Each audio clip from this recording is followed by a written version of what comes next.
안녕하세요. 책 읽어주는 이한이 할아버지입니다.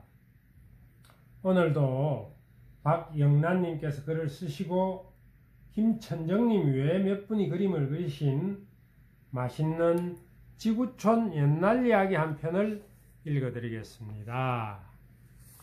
오늘 이야기는 그리스에서 내려오는 달걀 값은 얼마일까? 라는 동화로군요. 옛날 한 임금님이 여행을 떠나며 왕비에게 말을 했습니다. 내가 없는 동안 왕비가 여자아이를 낳으면 목을 벨 것이오. 하지만 남자아이를 낳으면 그대로 왕비 자리에 있게 해주겠소. 임금님의 말에 왕비는 한숨부터 나왔습니다. 뱃속에 든 아이가 여자아이인지 남자아이인지 알 수 없었거든요. 얼마 뒤 왕비는 여자아이를 낳았습니다. 왕비는 슬픔에 잠겼습니다. 어쩌면 좋단 말인가? 태어난 아기와 내가 살아남을 방법이 없을까? 그러다 왕비는 가까운 마을에 사는 가난한 여자가 남자아이를 낳았다는 소문을 들었습니다. 왕비는 몰래 성으로 그 여자를 불러들였습니다. 당신의 아이와 내 아이를 바꾸지 않겠는가? 그 대신 당신 식구들이 평생 동안 걱정 없이 살 수 있도록 돌봐주겠다. 하루하루 입에 풀칠하기도 힘들었던 여자는 왕비의 말에 귀가 솔깃했습니다. 여자는 왕비의 말을 따르기로 했지요. 그 무렵 여행을 준비하던 한 장사꾼이 있었습니다. 장사꾼은 달걀 가게를 찾아가 부탁을 했습니다. 삶은 달걀 40개를 100가지 가져다 주시오. 돈은 그때 주겠소. 달걀 가게 주인은 불이 나게 달걀을 삶아 배로 가져갔습니다. 막 배가 출발하기 전이었지요. 지금은 시간이 없으니 돌아와서 달걀 값을 주겠소. 그대로 여행을 떠난 장사꾼은 5년이 지난 뒤에야 돌아왔습니다. 가게 주인이 장사꾼에게 돈을 받으려고 찾아갔습니다. 그러자 장사꾼이 얼마냐고 물었습니다.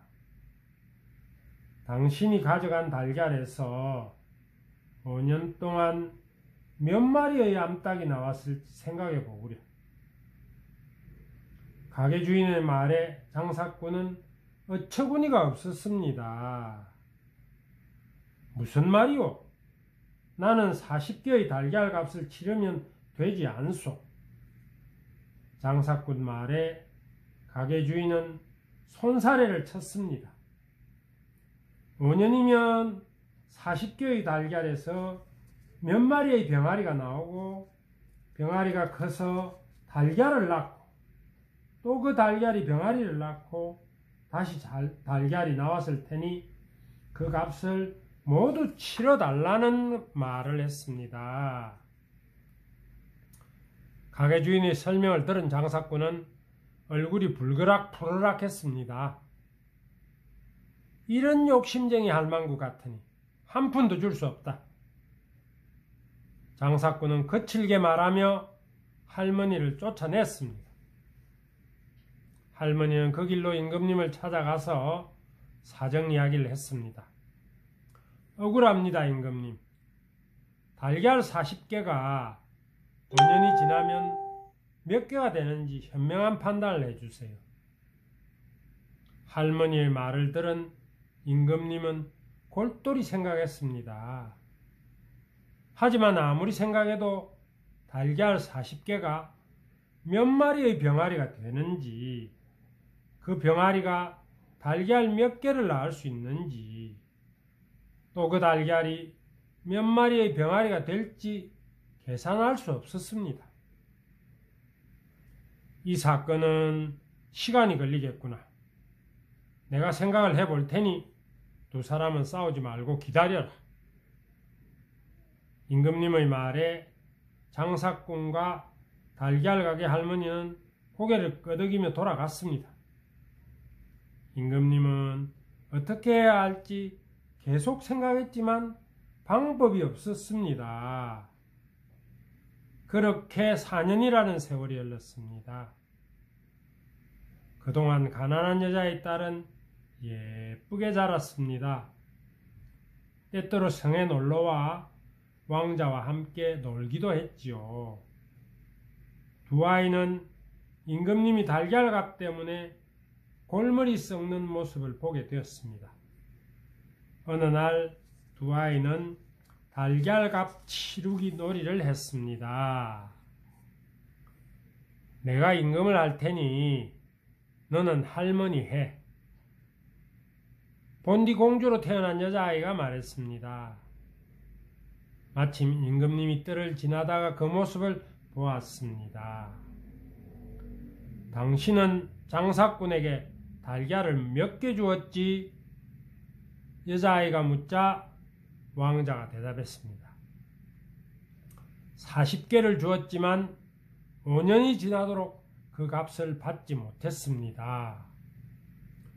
5년이 지난 뒤 장사꾼이 나에게 달걀 40개 값을 치르려 했지만 저는 그것으로 만족할 수 없었습니다. 그러자 여자아이는 얼마를 받기 바라느냐고 물었습니다.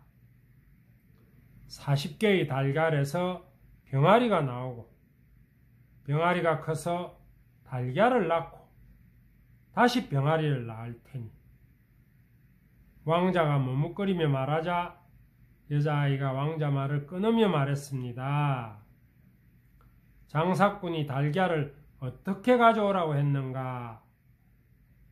여자아이의 물음에 왕자는 삶아서 가져오라고 대답했습니다. 그러자 여자아이가 말했습니다. 당신은 삶은 달걀에서 병아리가 나왔다는 말을 들어본 적 있는가? 아마 없을 것이다. 그러니 달걀 40개의 값만 받아야 하네. 여자아이의 말에 임금님은 깜짝 놀랐습니다. 4년이 지나도록 풀지 못한 문제를 한순간에 해결해 버렸으니까요. 임금님은 여자아이가 누군지 궁금했지만 먼저 장사꾼과 달걀 가게 할머니를 불렀습니다. 그러고는 여자아이가 말한 대로 문제를 해결했습니다. 재판을 마친 임금님은 왕비에게서 진실을 알게 되었습니다. 왕비는 여자아이를 낳으면 목을 벨 거라는 말에 하는 수 없이 가난한 집 아들과 바꾼 사실을 말했습니다. 내가 큰 죄를 지을 뻔했구나. 왕비의 현명한 판단이 나를 살렸소. 임금님은 자신의 잘못을 깨닫고는 크게 뉘우쳤습니다. 임금님은 그동안 공주를 키운 여자를 불러 많은 돈을 주었습니다. 그 뒤 남자아이는 친엄마를 따라갔고 공주의 자리를 되찾은 여자아이는 궁궐에서 행복하게 살았답니다. 잘못을 고백하는 것은 오늘은 어제보다 더 현명해졌다는 것을 의미하므로 아무것도 부끄러워할 필요가 없다. 영국의 시인인 알렉산더 포퍼가 한 말이라고 하는군요. 사람은 누구나 살아가면서 크고 작은 잘못을 저지릅니다. 잘못을 숨기기보다는 잘못을 인정하는 게 그 잘못에서 빨리 벗어나는 현명한 방법이기도 하죠. 오늘도 할아버지 이야기를 들어주셔서 고맙습니다.